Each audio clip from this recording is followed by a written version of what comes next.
Welcome to Nidhi law classes. एक बार आप सभी का फिर से स्वागत है। आज हम क्या पढ़ने जा रहे हैं? द इंडियन एविडेंस एक्ट जो हमारा चल रहा है उसमें हम बात करेंगे चैप्टर 2 की, ऑफ रेलिवेंसी ऑफ फैक्ट्स।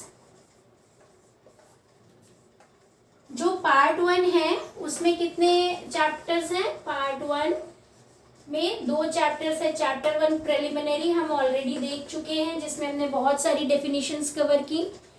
वो डेफिनेशंस के बहुत सारे अलग अलग वीडियोस हैं चैनल पे, आप उन्हें देख सकते हैं। फिर चैप्टर 2 हम आज से शुरू कर रहे हैं, ऑफ रेलिवेंसी ऑफ फैक्ट्स। ये कहाँ से कहाँ तक है? ये सेक्शन 5 से 55 तक है। कितना बढ़िया नंबर है, 5 to 55, याद करने में एकदम ईजी। अच्छा, सेक्शन 5 बताता है कि क्या एडमिसिबल होगा कोर्ट के द्वारा, ठीक है? किस चीज का आप एविडेंस दे पाएंगे, of what you can give the evidence, of what evidence can be given, ठीक है?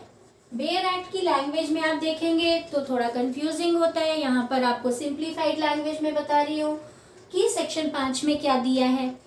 और सेक्शन 6 से लेकर के 55 तक ये बताया है कि रेलिवेंट होता क्या है, कौन कौन से फैक्ट्स रेलिवेंट हैं, ये बताया गया है कि रेलिवेंट फैक्ट्स के क्या क्या एग्जाम केसेस हो सकते हैं, उन्हें कैटेगराइज किया गया है।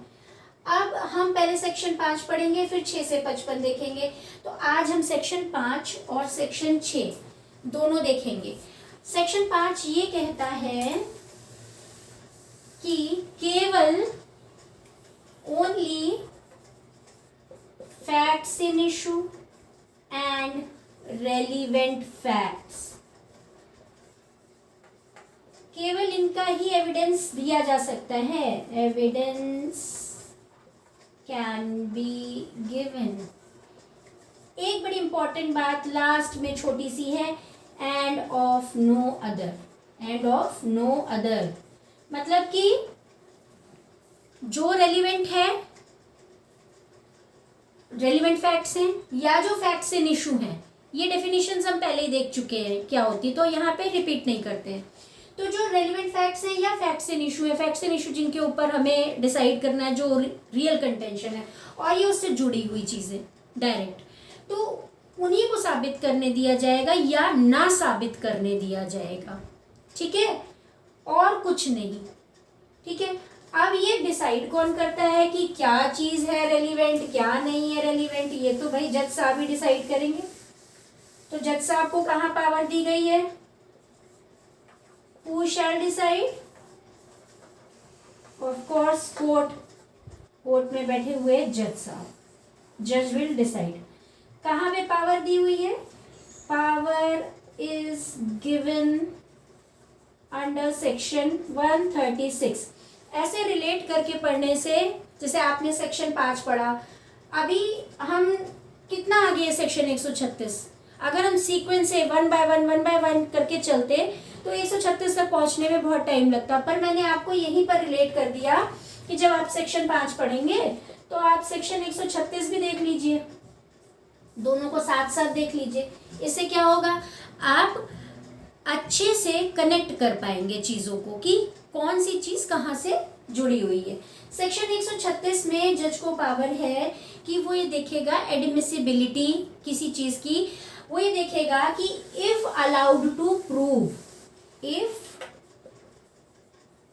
allowed to prove any particular fact, तो वो क्या रेलिवेंट होगा कि नहीं होगा, तो उसकी एडमिसिबिलिटी वहां से। और अगर उसको लगता है कि रेलिवेंट होगा तो वहां पे लिखा है जज शैल।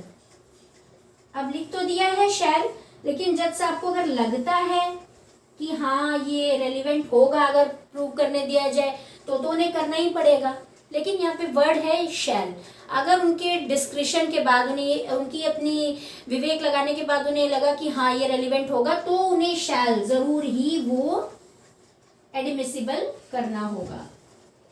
ठीक है, एडमिसिबल का क्या मतलब है? प्रूव हो जाना नहीं है, मतलब कि आपको ये अलाउ करा जाएगा कि आप उसे प्रूव करने की कोशिश करिए, अपने विटनेसेस लाइए, अपने डॉक्यूमेंट्री एविडेंसेस लाइए, आप प्रूव करिए। तो ये एविडेंस जो है प्रूव करने के लिए आपको अलाउ किया जाएगा, ये सेक्शन 136 में दिया है। अब ये बात तो यहाँ पे आ गई कि क्या आपको साबित करने दिया जाएगा। फिर आते हैं 6 से 55 तक। तो आज हम सेक्शन 6 लेंगे, रेस जेस्टे। रेस जेस्टे बोलते हैं, रेस जेस्टी भी बोलते हैं, कुछ लोग तो रेस जेस्टा भी बोल देते हैं। ठीक है, आपको जो अच्छा लगे वो बोलिए।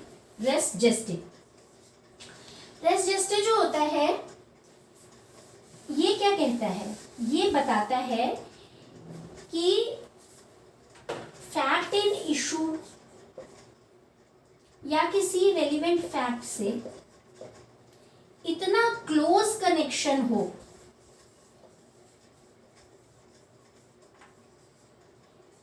किसी दूसरे फैक्ट का, अदर फैक्ट का। ठीक है, क्या हो? क्लोज कनेक्शन हो दूसरे फैक्ट का, तो वो क्या हो जाएगा? सेम ट्रांजैक्शन बन जाएगा, सेम ट्रांजैक्शन में काउंट होगा।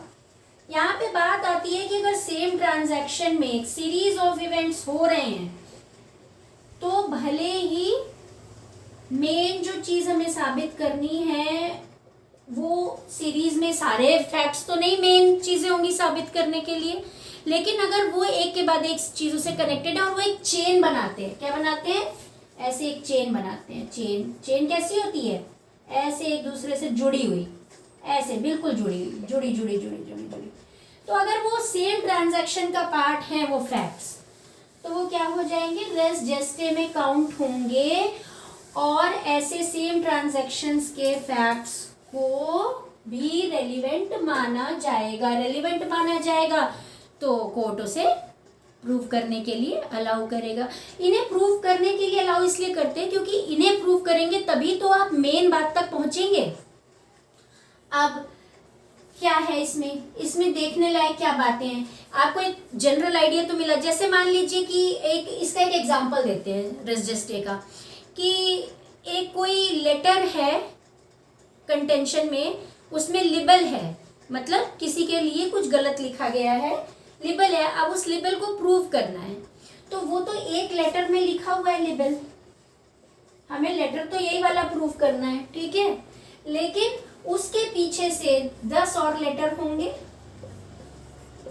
जिसमें धीरे धीरे दोनों पार्टीज के बीच में बातचीत बढ़ी होगी, कुछ गलत बातें, कुछ नाराजगी, कुछ कहा सुनी हुई होगी, तो एक धीरे धीरे करते करते लेबल बना। ये सारे लेटर्स, उनका जो कॉन्वर्सेशन है एक के बाद एक के बाद एक, ये सब एक चेन में बंधे हुए सेम ट्रांजैक्शन का हिस्सा है। ठीक है, या जैसे गुड्स की डिलीवरी है, आपको एक जगह पे देखना है कि वो गुड्स यहाँ पर डिलीवर हुए थे कि नहीं हुए थे, किसी एक पर्टिकुलर डेस्टिनेशन पे दिल्ली में है, तो उसके पहले वो जहाँ से चले थे, उसके बाद इंटरमीडिएट में मुंबई से चले, फिर वो बीच में और आए, यूपी में कहीं आए, नोएडा में आए, फिर दिल्ली में आए, तो वो जहाँ जहाँ पर इंटरमीडिएट डिलीवर हुए वो सब डेस्टिनेशंस क्या है, वो सब डिलीवरीज क्या हैं, वो सब डिलीवरीज जो है, वो फैक्ट्स जो हैं, वो सेम ट्रांजैक्शन का पार्ट है, तो वो रेस जेस्टी में काउंट होंगे और उन सबको कंसीडर किया जाएगा, रेलिवेंट माना जाएगा। ठीक है ना, ये बात समझ में आई रेस जेस्टी क्या होता है।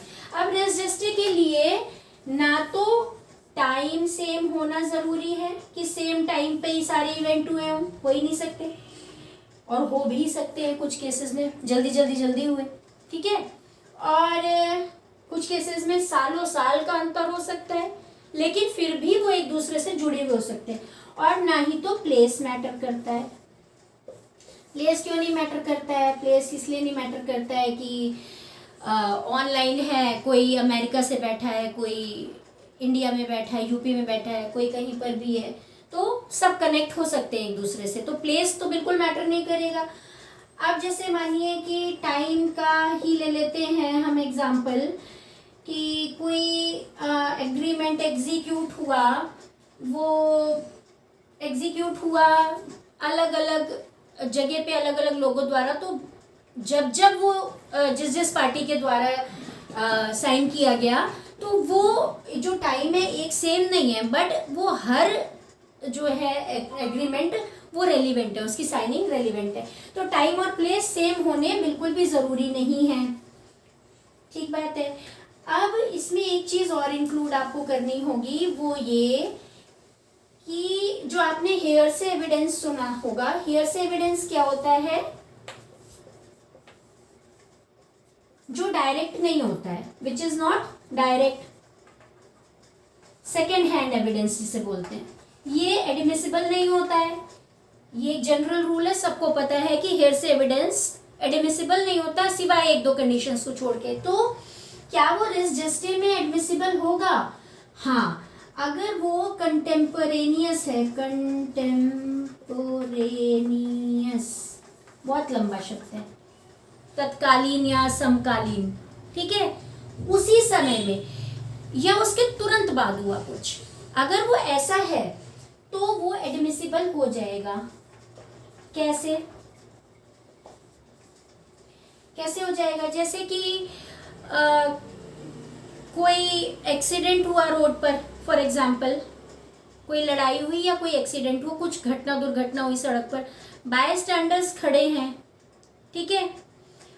अब ए ने कुछ कहा, कुछ देखा, जिसने देखा विटनेस हो तो डायरेक्ट एविडेंस हो गया, उसने तुरंत ही जो तुरंत वहां पे पहुंचा आधा एक मिनट में, उसको बताया, अभी वो घटना स्थल पे ही है और जो भी कुछ सीन है वो ऐसा ही है, उसने बताया कि ऐसा हुआ, तो बताया जो सुना सुनाया जो है, श्रवण जो है, इसको हिंदी में क्या कहते हैं?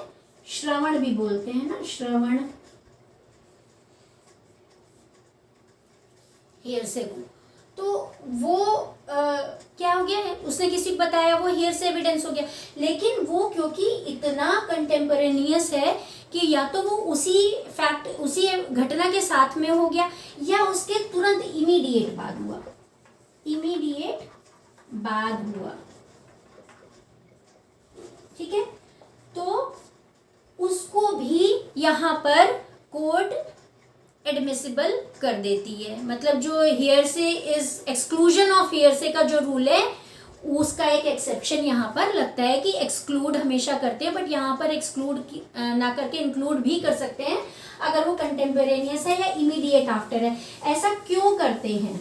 ऐसा इसलिए करते हैं कि हमारा जो मोटिव है वो है एविडेंसेस के द्वारा सच्चाई को निकाल लेना बाहर। हमारा एविडेंस स्ट्रिक्ट रूल्स को लगा करके उन्हें फॉलो करना नहीं है कि हमें ये करना और ये नहीं करना है।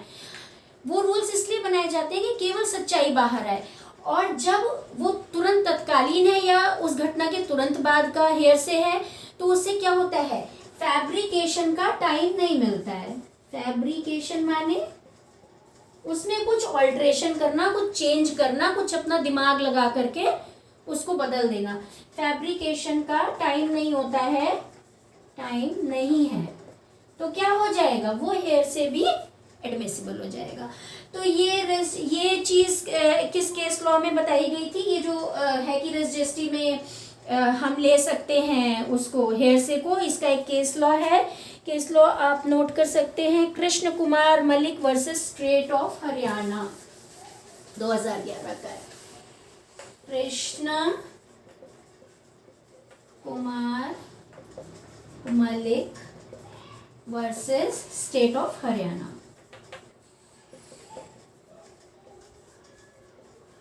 2011 का है ये केस। इसमें ये कोर्ट ने क्लियर किया कि हम ले सकते हैं।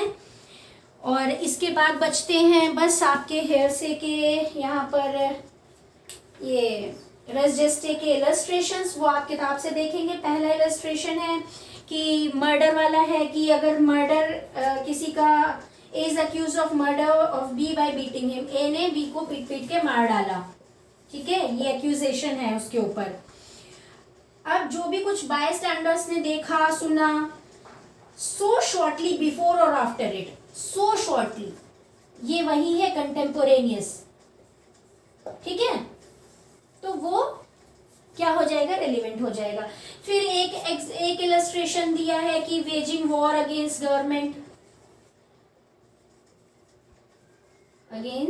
गवर्नमेंट, इसका एक्यूजेशन है किसी पर्सन पर, तो उसने उसके ऊपर ये एक्यूजेशन है कि वो प्रॉपर्टी पे उसमें क्या हुआ कि गवर्नमेंट के खिलाफ वॉर छेड़ने में कि प्रॉपर्टी भी डिस्ट्रॉय करी और ट्रूप्स को भी मतलब उसने हर्ट किया और कई सारे ऐसे काम किए, troops are attacked and gaols are broken open. तो इन सब में क्या वो हर चीज में अक्यूज जो है वो शामिल था या हर घटना पे था, नहीं, लेकिन क्योंकि ये कनेक्टेड हैं उस फैक्ट से, उस फैक्ट एंड इशू से, वेजिंग वॉर से, तो इन्हें एक ही चेन का हिस्सा मानते हुए इन्हें भी रेलिवेंट फैक्ट माना जाएगा। फिर एक इलस्ट्रेशन है वो लिबल वाला जो मैंने अभी आपको समझाया, वही दिया हुआ है सी नंबर पे। फिर डी पे है डिलीवरी वाला, वो भी मैंने आपको बता दिया कि अगर गुड्स डिलीवर हुए हैं तो जितने भी इंटरमीडिएट स्टेशन पे डिलीवर हुए हैं उन सबको भी सेम ट्रांजैक्शन का हिस्सा माना जाएगा। आई होप कि आपको क्लियर हुआ होगा रेजिस्टे और सेक्शन 5 रेड विथ सेक्शन 136 भी क्लियर हुआ होगा। अगर अच्छा लगे तो please do like share and subscribe. Thank you.